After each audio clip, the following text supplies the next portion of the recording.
किसी ने सही कहा है कि एक गुरु अपने शिष्यों के माध्यम से ही अपने सपनों को पोषित करता है।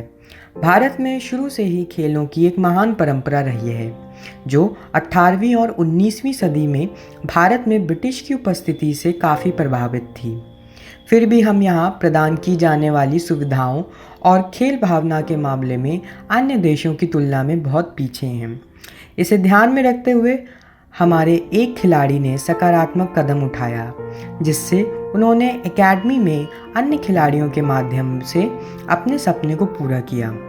करण ने अमेरिका में 6 साल बिताने के दौरान सीखी गई सभी चीज़ों का उपयोग किया। झारखंड के दूर दराज की बस्तियों के आदिवासियों के मध्य और लंबी दूरी की दौड़ में होनहार प्रतिभाओं को बढ़ावा देने के लिए जी जान से मेहनत की। यूजीन में रहते हुए करण ने पाया कि भारत में एथलीटों को प्रशिक्षित करने के तरीके अन्य देशों के तरीकों से अलग थे। इसके साथ ही वह 2011 में भारतीय राष्ट्रीय शिविर का हिस्सा थे। उन्हें इस बात का एहसास था कि हमारे देश में ऐसे कई एथलीट हैं जो उनसे छोटे हैं किंतु कहीं अधिक प्रभावशाली हैं। अगर वह उन्हें अमेरिका ले जाकर प्रशिक्षण दें तो उनको देश का नाम ऊंचा करने में आसानी होगी। उनका हमेशा से मानना था कि कभी कभी हमें जीवन में बदलाव करने का आह्वान प्रकृति से मिलता है। 2013 में वह एक मिशन के साथ भारत लौटे। उन्होंने शहर में एथलीटों को प्रशिक्षित करने के लिए उसी वर्ष अगस्त में दिल्ली में इंडियन ट्रैक क्लब की शुरुआत की। उन्होंने प्रशिक्षण की प्रणाली वैसी ही रखी थी जैसी उन्होंने अमेरिका में देखी थी। करण जानते थे कि ट्रैक और फील्ड रनिंग की वर्तमान स्थिति को बदलने के लिए कुछ विशेष करना होगा। उन्होंने कहा, भारत में दौड़ के लिए वैसी प्रणाली नहीं है जैसी क्रिकेट के लिए है। अगर आज विराट कोहली संन्यास लेते हैं तो उनकी जगह लेने के लिए और भी लोग तैयार होंगे। उस खेल के लिए सिस्टम कितना मजबूत है। मैं दौड़ के लिए भी ऐसा करना चाहता हूँ। जब वह प्रमुख बने थे, वह लोगों की प्रतिक्रिया से काफ़ी प्रभावित हुए। सैकड़ों बच्चे उनसे कोचिंग लेना चाहते थे। उनमें से कुछ ने राज्य और राष्ट्र स्तर पर वास्तव में अच्छा प्रदर्शन किया, लेकिन फिर भी उन्हें पता था कि ओलंपिक का सपना भी बहुत दूर है। इस उद्देश्य को पूरा करने के लिए करण ने 2015 में एक स्काउटिंग कार्यक्रम का आयोजन किया, विशेष रूप से दिल्ली के बाहर के बच्चों को लाने के लिए। इसके लिए उन्होंने वाराणसी के बाहर एक छोटे से गांव चिराई गांव का 5 बच्चों को चुना। वह उन्हें दिल्ली ले आए तथा उनका सारा खर्चा उठाया। तत्पश्चात वे अमेरिका में अपने एक कोच के पास गए। उन्होंने अपने सपने के बारे में अपने कोच को समझाया और उनके साथ चर्चा करने के बाद करण को एहसास हुआ कि उन्हें अपने आराम क्षेत्र से बाहर निकलना होगा। अगले 2 वर्षों में वे धीरे धीरे पहाड़ियों पर जाने के निर्णय पर पहुँचे। उन्होंने इस समय का उपयोग विभिन्न स्काउटिंग यात्राओं पर जाने और उन बच्चों तक पहुंचने के लिए किया जो विनम्र पृष्ठभूमि से आए थे और जिनके साथ लंबे समय तक काम किया जा सकता था। इसमें बहुत सारे शोध और समय की प्रतिबद्धता थी।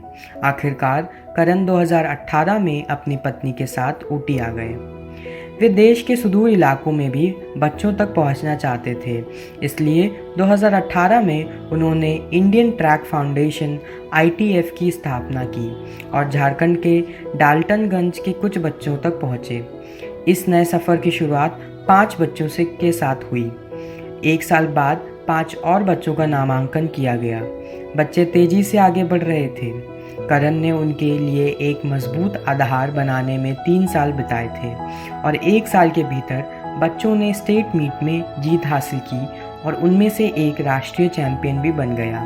इस प्रयास के लिए धन मित्रों और परिचितों द्वारा और स्वयं करण और उनकी पत्नी द्वारा दान के माध्यम से उठाया गया था। 15 वर्षीय वाल्टर कंदुलना, जो मुसुमू से हैं, टीम के प्रमुख एथलीट हैं। ITF की मदद से 2019 में वह 2000 मीटर में तमिलनाडु स्टेट चैंपियन रहे। 2020 में वह नेशनल क्रॉस कंट्री चैंपियन भी थे। वास्तव में उन्होंने प्रशिक्षण की अवधि के दौरान घर को ज़्यादा याद नहीं किया। वह कहते हैं, शुरुआत में मेरे माता पिता से दूर रहना कठिन था, लेकिन कोच के साथ रहना मेरे माता पिता के साथ रहने जैसा ही है। देश के सबसे गहरे और सबसे अगम्य कोनों से प्रतिभाओं को सलाह देने और प्रशिक्षित करने के लिए करण का हार्दिक प्रयास इन बच्चों को एक ऐसी आकृति प्रदान करने की आवश्यकता से आता है जिनमें उनकी खुद की उम्र में कमी थी। इस विचार को ध्यान में रखते हुए वह यह सुनिश्चित करने के लिए बहुत अधिक प्रयास कर रहे हैं कि उनके अधीन बच्चों को अपने जीवन में पीछे मुड़कर देखने की आवश्यकता नहीं है। हमारे देश में कई हीरो हैं जिनमें काबिलियत तो है, किंतु सुविधाएं न होने के कारण उनकी चमक लोगों को नहीं दिखती, तथा ऐसे कई खिलाड़ी हैं जिनमें खुद के सपने अधूरे रह गए हैं तथा वे आने वाले खिलाड़ियों में खुद को देखते हैं। हमारे देश में ऐसे लोगों का सम्मान होना चाहिए तथा इन्हें लोगों के सामने लाना चाहिए, क्योंकि यही तो हैं हमारे देश के कर्मवीर।